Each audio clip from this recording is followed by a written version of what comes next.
were that there was always one person in a Korean Japanese person's family who was passing as a Japanese person. So what did you do with these notes? I mean, did you at some point set them aside and start writing your novel, or did you keep working from notes? Oh, that's very good. I have them all now. Yeah. I have several dozen folders in my house. Yeah. And I would look at them, and they were more important to me than probably the 30 academic books that I read. And that was really important that I forget as much as I could of the academic stuff, because that wasn't that interesting in terms of a novel form. It was interesting to me, but it wasn't going to work very well in the book.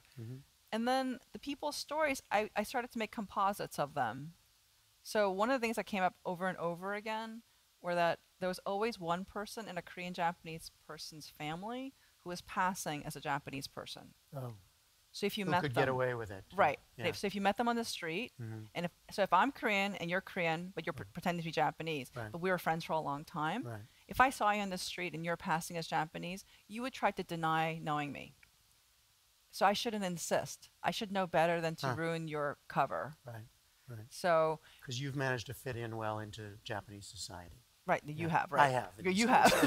Not you. You're clearly passing. haven't. I'm still Korean. Right. And that was really hard. But then, of course, it's one thing to be friends. Yeah. But imagine if I was your sister. Yeah. And you're my brother, and I couldn't acknowledge you. Yeah. That would be incredibly painful.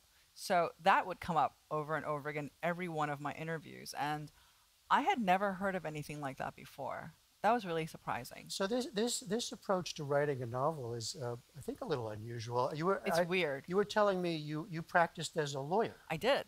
So, I mean, is that organization or note-taking, or is that similar to what, I mean, does that account for this approach to writing a novel? Oh, that's a really good question. That's a really good question. Thank you. Well, it's really smart. I think being a lawyer has given me discipline. Yeah. I think that's really good because I treat it like a job. And I want to be accurate. So at any point in this book, you could point to a chapter and verse, and I can give you almost a footnote of like the person I interviewed or the book that I read. That's amazing. But I wanted to have that kind of confidence about it. Yeah. So I do have that confidence about it. But it's not an efficient way to work. It takes a really long time. And it's really hard to work that way. But you can stand behind, I mean, you wanted the confidence to stand behind every character or every fact about the character. There's going to be a symposium about this book at Johns Hopkins in the spring by a lot of different academics because it's the first novel written in English for an adult about the Korean Japanese history. And that was really surprising because they approached me and said, we'd like to do this. And I was like, oh, that makes sense because it really is informed by the scholarship of so many people, but it's a story. And that was kind of exciting. But I was so afraid because I'm an American that I was wrong. So I think that's why I did extra homework. So why did you stop being a lawyer? It's really hard. And there was 1 month I billed 300 hours. Yeah. And I used to think that was some sort of urban legend. Right. But that's 7 days a week. And I never went home almost. And one day I had no intention. I went to one of my partner's offices after they gave me more work and I said, I can't do this anymore. And I quit. And I thought it'd be so easy to write a book.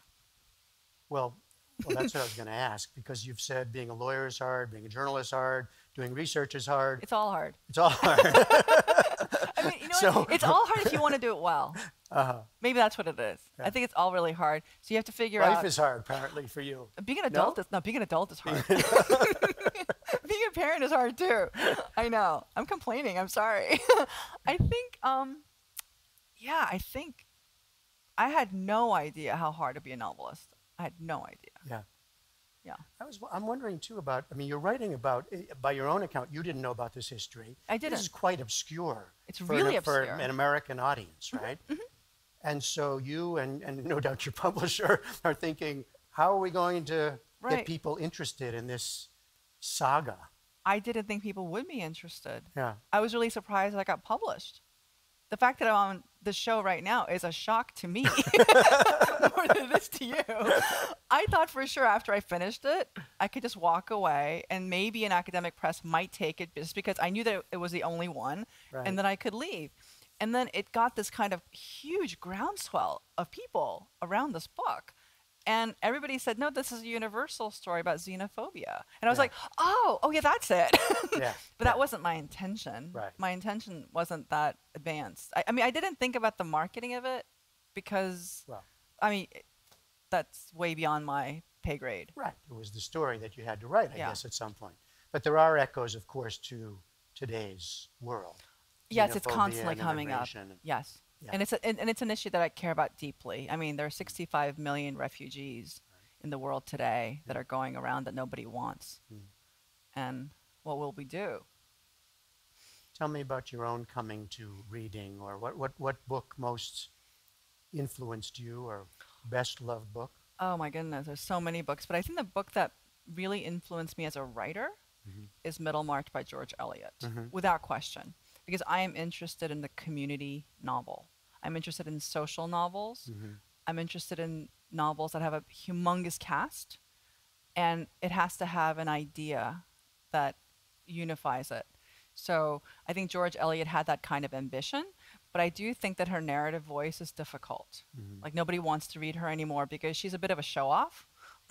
So I totally understand if people don't want to read all of it. Yeah. So I focused a great deal on the American stylists that I most admired, like John Updike, Joan Didion, Annie Dillard, people who can write really cleanly, like, you know, John McPhee, like all these people who can write really beautiful, neat sentences. So I approached it as learning the material, figuring out the form, and then figuring out the style. And that took me, 22 years. You are way too organized. Well, it took you a while, but you were pretty organized. Well, I had this wish. You named all these American stylists, but do any one of them combine the style with what you found in George Eliot, the community? No. Absolutely not. Huh. Really, really no. Yeah. Like, because people are always comparing this book, very favorably with people like, Dickens or Tolstoy. I've gotten these great comparisons. I'm going, well, thank you very much.